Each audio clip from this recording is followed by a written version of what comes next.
नमस्कार, मैं हूं पवन त्यागी। कश्मीर में केंद्र सरकार की तरफ से लगातार कड़ी कार्रवाई की जा रही है और वहां आतंकवादियों पर कड़ा प्रहार किया जा रहा है। जहां एक तरफ आतंकवादियों से संबंध रखने वाले या उनको फंडिंग करने वाले, उनको किसी भी प्रकार की मदद देने वालों की जमीनें जब्त की जा रही हैं, उन पर बुलडोजर चलाया जा रहा है।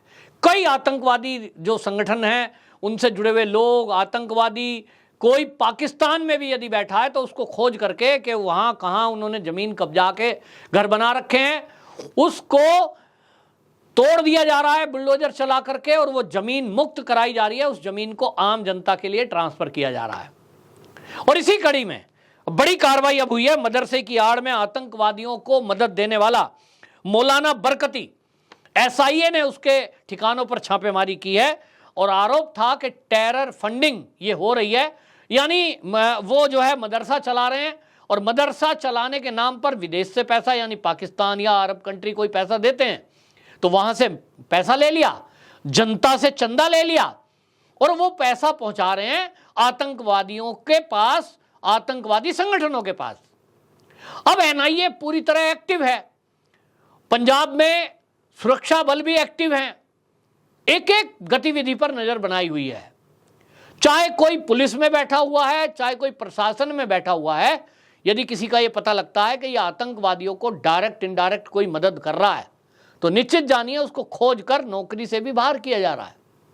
और दूसरी तरफ जिन लोगों ने जनता की गाड़ी कमाई की जमीनें हड़पी हुई थी, सरकारी जमीन हड़पी हुई थी, उस पर भी सरकार काम कर रही है।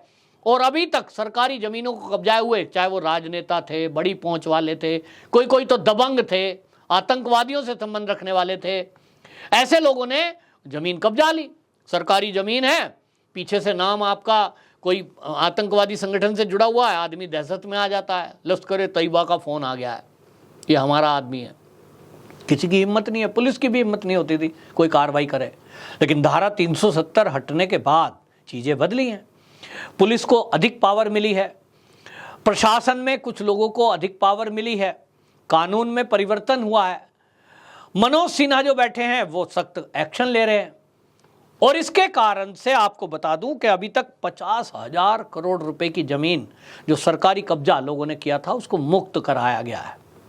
सीधा मैसेज है कि आप होंगे कभी आतंकवादियों के परगना और आपके टच में रहते होंगे, अब वो दिन लद गए कि जब आप आतंकवादी संगठन या किसी आतंकवादी की धमकी देकर किसी को आप दबा सकते हो। अब नहीं है कश्मीर में, पता लगता है। अब जनता भी मुखर हो गई है, जनता ने मुखर होकर अब बताया है कि किस तरह से राजनीति हुई। अब कश्मीरी आकर बोल रहे हैं, खुलेआम मीडिया में बोलते हैं कि साहब हमें तो डरा के रखा गया, हमें यहां धमका के रखा गया और हमें कहा गया आजाद देश बनाएंगे। हमारे युवाओं को भड़का कर भटका कर ये आजाद देश के नाम पर मुट्ठी भर नेताओं ने ये आतंकवाद को यहां परसा। लेकिन आज जिस तरह से हो रहा है, वो कहते हैं कि जो पर्यटक बढ़ा है, रिकॉर्ड पर्यटक अब कश्मीर में आ रहा है हर मौसम में। पिछले साल लगभग 1.5 करोड़ पर्यटक वहां गए हैं। तो वो जो कमाई हुई है वो पैसा किसकी जेब में गया? कश्मीरियों को पैसा मिला। टैक्सी ड्राइवर है, होटल वाला है, ढाबे वाला है, डल लेक है, जो ये लोकल लोग हैं, इसमें कोई यूपी, बिहार, झारखंड का तो कोई आदमी है नहीं, वहां सब कश्मीरी है। तो कश्मीरियों की जेब में पैसा जा रहा है और इसलिए कश्मीरी खुश है। बोलते हैं जब से ये आतंकवाद खत्म हुआ है उसके बाद से पहली बार हो रहा है सालों बाद कि भारत के टीवी सीरियल बनाने वाले, फिल्म बनाने वाले वहां शूटिंग कर रहे हैं, तो उसका फायदा मिलता है। दूसरा, वहां ग्राम सभाओं को मोदी सरकार ने पावर दी है। पहले तो यह ग्राम सभा कहीं रोल में ही नहीं थी। अब केंद्र सरकार ने तय किया कि ग्राम पंचायत को सीधा फंड दिया जाए उनको गांव के विकास के लिए। तो हर गांव का प्रधान अब अपने आप में गौरवान्वित महसूस करता है, मेरे गांव की सड़क, मेरे गांव की नाली, मेरे गांव का खड़ंजा और स्कूल जो बना है या डिस्पेंसरी जो बनी है, मैंने खुद खड़े होकर बनवाई है और मेरे खाते में पैसा आया। उसको मेरे का भान आता है तो उसका मेंटेनेंस और रखरखाव भी फिर जनता जुड़ती है ना कि ये मेरी चीज है। आप देखें कि आप अगर कोई 10 रुपए की भी चीज खरीद के लाते हैं तो मैं तो अखबार का उदाहरण देखता हूं कि लोग बाग 3 रुपए 5 रुपए का अखबार लेते हैं, उस अखबार को पढ़ा और पढ़ने के बाद फेंक नहीं देते, उसको अगर कहीं यात्रा पे तो थैले में रख के लाएंगे, क्योंकि चलो भाई इसका कुछ और काम करेंगे।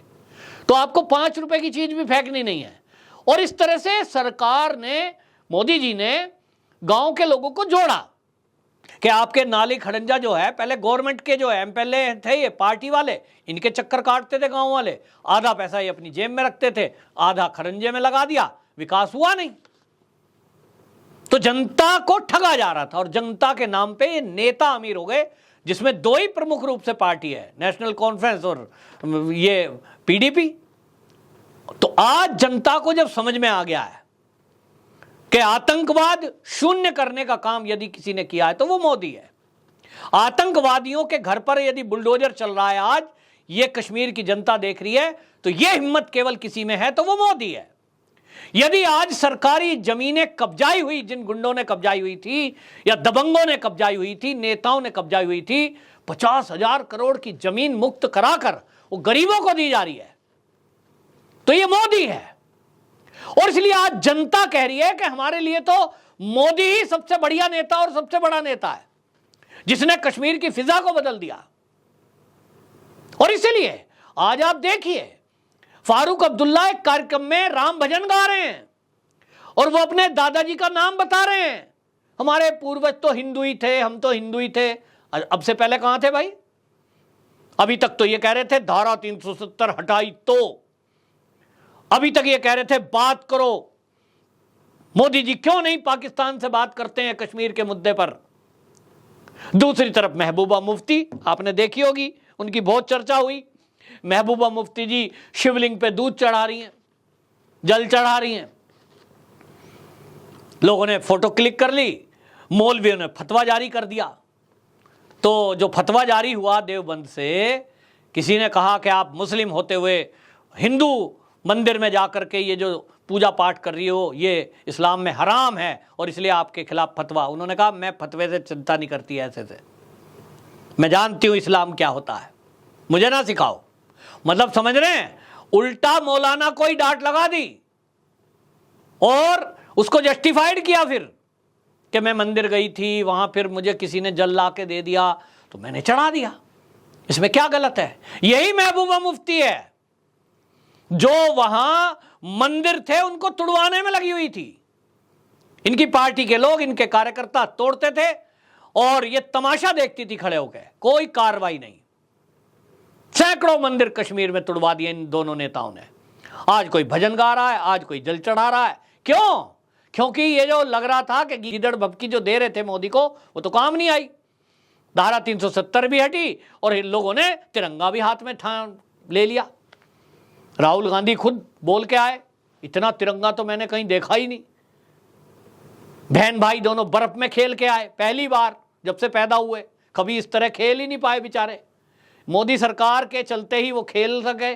तो ये माहौल जो बदला है, जो नेताओं के सुर बदले हैं, ये बता रहे हैं कि सरकार ने जो काम किया है उसमें कश्मीर के अंदर शांति स्थापित करने में और माहौल परिवर्तन में मोदी जैसा कोई नहीं। मोदी ने जो किया है वो किसी ने नहीं किया। और इसलिए सब लोग कह रहे हैं कि आतंकवादियों के घर टूट रहे हैं, आज जमीनें मुक्त कराई जा रही हैं, ये मोदी ही कर सकते थे। बाकी तो सब राजनीति कर रहे थे, वोट लेकर मुसलमानों की, उनको कैसे अलग थलग किया जाए, हिंदू मुस्लिम को कैसे अलग किया जाए। और कश्मीर में आतंकवाद है, हर कश्मीरी आतंकवादी है, ऐसा ठप्पा लग रहा था। हमको शक की नज़र से देखते थे। आज हमारी सम्मान हो रहा है, मान हो रहा है। आज युवाओं को रोजगार मिल रहा है। वहाँ रोजगार मीन्स जब पर्यटक जाता है तो वो रोजगार ही है भाई। कोई टैक्सी चला रहा है, दिन भर में मेरी बात हुई है वहाँ, कहते हैं जी 1000 से 2000 रुपया कमा लेते हैं। अब 2000 रुपया अगर एक टैक्सी ड्राइवर कमा रहा है सीजन में, तो समझ लीजिए 30 से गुना कर दो, तो एक सीजन में वो 60,000 रुपये कमा ले रहा है महीने के। इससे ज़्यादा क्या नौकरी करेगा कोई? तो ये सब बदलाव है और इस बदलाव में आतंकवादियों के पनाहगारों पर कार्रवाई, आपकी क्या राय है जरूर बताना। वंदे मातरम।